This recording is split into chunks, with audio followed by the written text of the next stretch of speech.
The American psychologist B.F. Skinner became notorious for his Skinner boxes, which were a kind of animal experimentation, at least in terms of animal behavior. What he would do is take mice or other animals and put them in these kind of boxes with different mechanisms on the inside. There would be lights, levers, switch plates, and other kind of things. And what he would do is program the boxes in such a way that if the mice stood on a lever or pulled something at a certain time, maybe when a light came on or something else, they might receive a reward, they might get food pellets, or they might get an electric shock or something else. The experiments varied and they continued for years and years, but the idea of a Skinner's box is that you can leave an animal in a box by itself. You don't have to actually train it or program it to do this or that or the other. You can actually just design a box that trains it autonomously.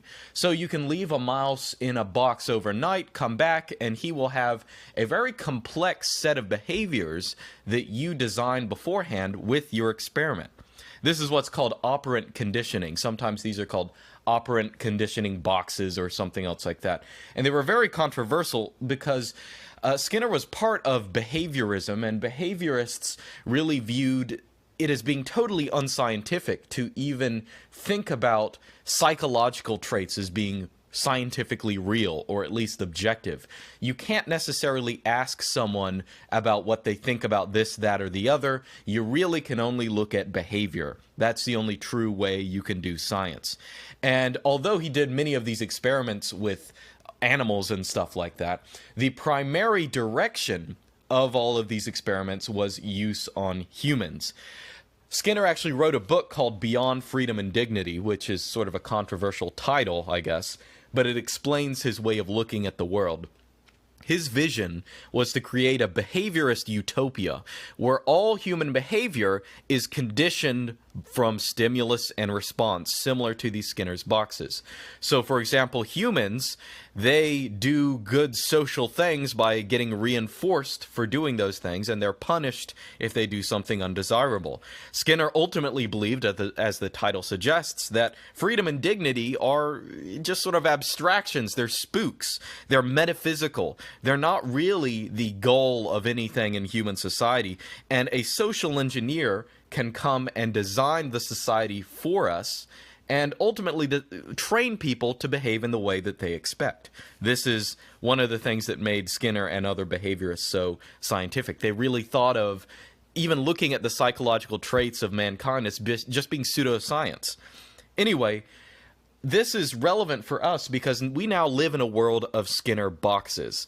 That is, specifically, I'm thinking of social media. Social media is social control. Every single social media site, be that Facebook or Twitter or Reddit or anything else, they are giant Skinner boxes. Now, that doesn't mean that Skinner or whoever the programmer is constantly looking over your shoulder and telling you what to do or think.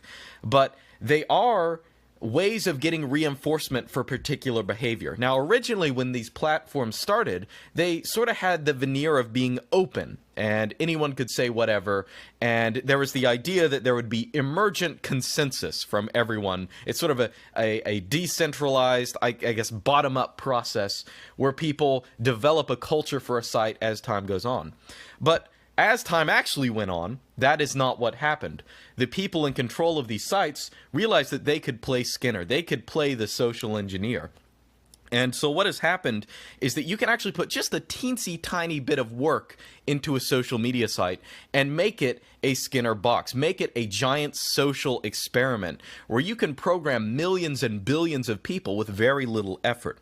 Social control actually takes very little effort in social media. It's self-regulating. You can actually have the people in the social media treat each other in such a way that reinforces the behavior you want.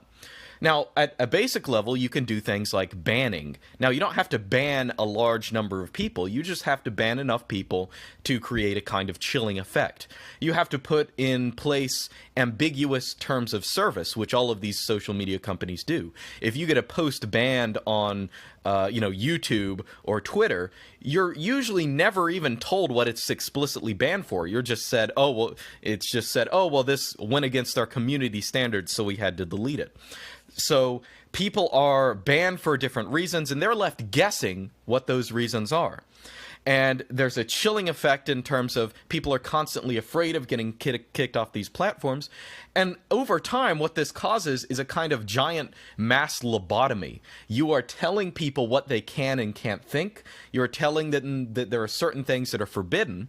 And once you do that, you can actually expect that those people who are left are going to be reinforcing themselves in the proper behavior that you want. They will give each other likes and comments only in those places that you gradually incentivize them to do. You can decide what hashtags go big. You can decide what videos go big. And although you're not micromanaging every channel, which is something you could do, but although you're not doing that, you can actually have a large degree of control, behavioral control over people. And the best part is they think it's them making the decision. They think it's, I learned this on social media. This is what other people think. This must be the right thing. I don't know that much about it, but I'm going to go along with it because this is the consensus that I see emerging. When in reality, a lot of these consensuses are just contrived. There have actually been a lot of studies you can look out here, and even like news articles on this. I remember a while back there was an article in Forbes about this guy who did the article saying, I just paid $200 for people on the internet to bot a couple Reddit posts, and it's very easy to make things go viral in the right circumstance if you just have just a little bit of money or just a little bit of motivation, and all the rest of the snowballing effect happens naturally in these kind of operant conditioning environments. Like, people want to see particular things. They judge things based on whether they're popular or not. And this is the case in, of course, every social media site. But there are some social media sites like Reddit where everything is consent-based. Everything is social engineering-based. So you can have a lot of control over people's thoughts just by regulating in very specific areas. Now, of course, none of this is old-fashioned stuff because B.F. Skinner talked about it 100 years ago. B.F. Skinner actually has a pretty low reputation because, he said things very bluntly, obviously beyond freedom and dignity. That's a scary thing. But today we actually have exactly the same thing. There is a viewpoint called libertarian paternalism out there. It's popularized primarily by Richard Thaler and Cass Sunstein. Cass Sunstein was actually part of the Obama administration. He was, I think, Office of Information and Regulatory Affairs or something like that. But they have this viewpoint, libertarian paternalism. What is that supposed to mean? Well, it really is a kind of Skinner's box at a massive scale. The idea being is that people will want to go along with what you want them to do if you make them believe that that is their decision.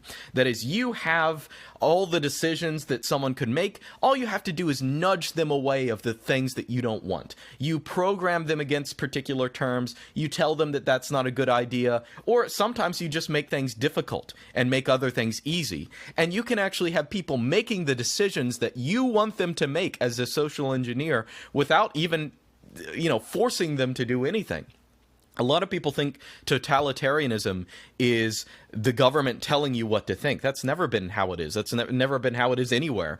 What's a far better method of control is presenting different choices to someone, but present them in a biased way that nudges them in a way that you might like. So when they make that decision, they have the illusion that the decision is there. That's libertarian paternalism. It's basically equivalent to totalitarianism. And all of this, I guess, in the psychology literature is based on what's called the heuristics and biases program.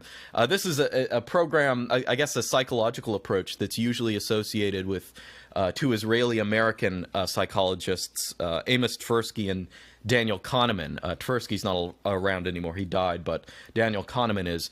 And they popularized this idea that human cognition itself, humans can't even think for themselves. Like they have cognitive glitches. They have cognitive breaks in their brain that need fixing by social engineers, or maybe just better thinking.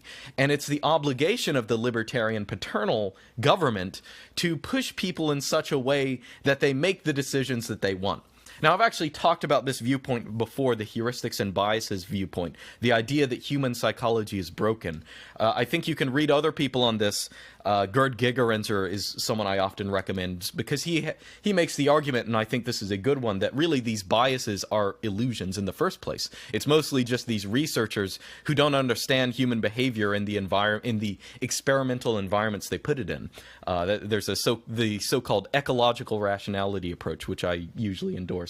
But regardless, this is the viewpoint of the social engineers. This is the viewpoint of most academics.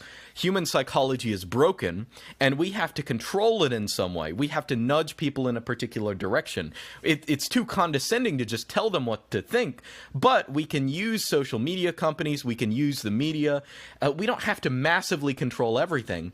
Just get rid of particular things that people shouldn't be thinking, that we don't want them to think, and incentivize them for doing other things. Create a kind of token economy. Token economy, I don't know if Skinner originally used this term, but it's the idea that people get incentivized for good behavior. Maybe they get in some kind of in some kind of weird camp or mental home, you get incentivized for particular behavior, you get credits. But that's exactly what we already have in social media. We have likes and shares and all of this kind of stuff.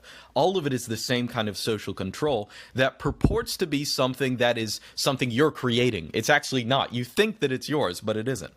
So I think a lot of people, when they talk about social media, their gut reaction is to say, I'm worried about Facebook because of privacy. Okay. Now, people will willingly give all of their private information to pretty much whoever. I think that's missing the mark. Privacy itself is not the concern. What the real concern is that your behavior on social media, that is being taken as metadata. And of course, the people who are making these decisions might not even know who you are, but that metadata is being used to create new AIs for really cognitive control of you on these social media platforms. They have new ways of automatic flagging. They're finding new ways to, go into buzzwords to, trigger different hashtags or, make different recommendations to people. All of this is a behavioral system. It's all reinforcing the behavior that the people in control of the system want. That is, and it's not even to say that they are actively conspiring to do this. This is something that will happen if you have a kind of Skinner's box, even if, they just think they're doing it for, their own good or someone else's good or just because they think it's right. This is something that happens. Now, at the end of it, I think there's something very funny that, you often hear in the media nowadays, especially in social media, about we need to be worried about radicalization. Oh, people are becoming radicalized against the system. In reality, it's just the opposite. As someone, I have never really used social media my whole life. I've never had a Facebook or Twitter or Reddit or anything else like that. And as someone outside of that system, it drives you crazy to see that it's really the people in that system who are becoming radicalized. Year in, year out, their behavior is more erratic, but still predictable and controlled. And they're getting to a point where they can be made to believe anything because they're being convinced that so many things are new consensus and they have to go along with it. So it's really the people who are in these systems who are radicalized. Everyone else is just staying put and wondering what's going on to the world around them. But these social media companies and social media sites, even if they're controlled by beneficent people, they're not, but even if they were, they are Skinner's boxes. They are programming you in the same way that a mouse is being programmed to step on a lever or, some kind of stimulus response system. It's the exact same thing. And in fact, it's arguably even worse with humans because we're a lot smarter. Like when we are being programmed against something or for something, or we're being disincentivized to use these words or, all these kind of things, we can rationalize it in our brain. We can try and make sense out of it. And humans are very good at you know, pretending that an idea is their own, pretending that everything is fine and this is their own decision, and this is where this all comes from.